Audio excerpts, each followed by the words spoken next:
चाहूंगी, ना ये सरकार मेरी है ना ये रब मेरा है, ना ये सरकार मेरी है ना ये रब मेरा है, और ना ही बड़ा सा नाम मेरा है। एक वैचारिक सी समस्या जो हमारे समाज में देखने को नजर आती है कि कहा जाता है कि हम दुनिया के सबसे बड़े लोकतंत्र हैं।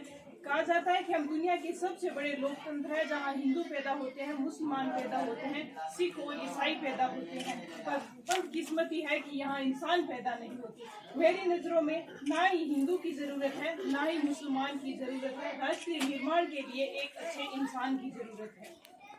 एक शैक्षणिक बीमारी जो हमारे समाज में देखने को नजर आती है कि हमारे देश ने दुनिया को नालंदा और तक्षशिला जैसे विश्वविद्यालय देकर विश्व में एक शिक्षा की बुनियादी नींव रखी है।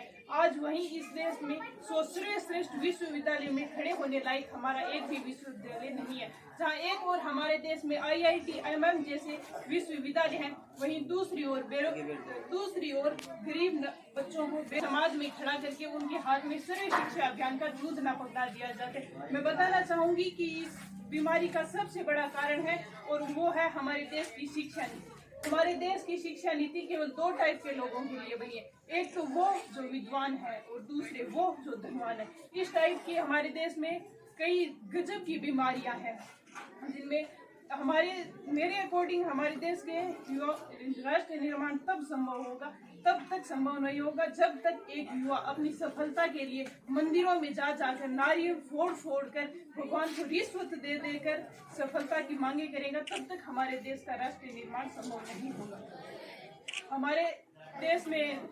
हमारे देश की संस्कृति और सभ्यता को दुनिया ने शीश नवाया है, तो क्यों हमने आस्था के नाम पर एक झूठा अंधविश्वास फैलाया है। हमारे देश का राष्ट्रीय निर्माण तब संभव होगा जब एक नारी की पूजा नहीं उसकी इज्जत की जाएगी। हमारे देश का राष्ट्रीय निर्माण तब संभव होगा जब एक बच्चा सरकारी स्कूल में मध्याह्न भोजन के लिए नहीं ज्ञानार्जन के लिए स्कूल जाएगा। हमारे राष्ट्रीय निर्माण तब संभव होगा जब स्वच्छ भारत को सरकार नहीं सड़क पर चलने वाला हर एक नागरिक काम में हाथ बढ़ाएगा, उसे दिल से अपनाएगा।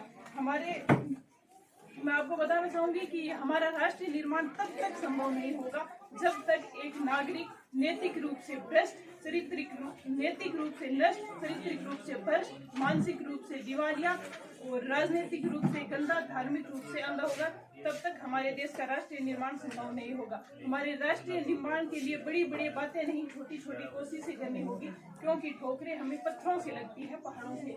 अब मैं यही कहना चाहूंगी, हमारा राष्ट्रीय निर्माण तब संभव होगा जब हम सब मिलकर इस राष्ट्र को आगे बढ़ाएंगे। हमारे राष्ट्रीय निर्माण के लिए हमारी जिम्मेदारी है हमारे देश को आगे ले जाना, ना कि देश की जिम्मेदारी है हमें आगे ले जाना। अब मैं यही कहना चाहूंगी कि भारत महान था, महान है और महान रहेगा। होंगे हौसले बुलंद सबके दिलों में, तो एक दिन ये विश्व भी जय हिंद कहेगा, क्योंकि सारे जहां से अच्छा हिंदुस्तान हमारा, हम बुलबुलें हैं इसके, ये गुलिस्तान हमारा।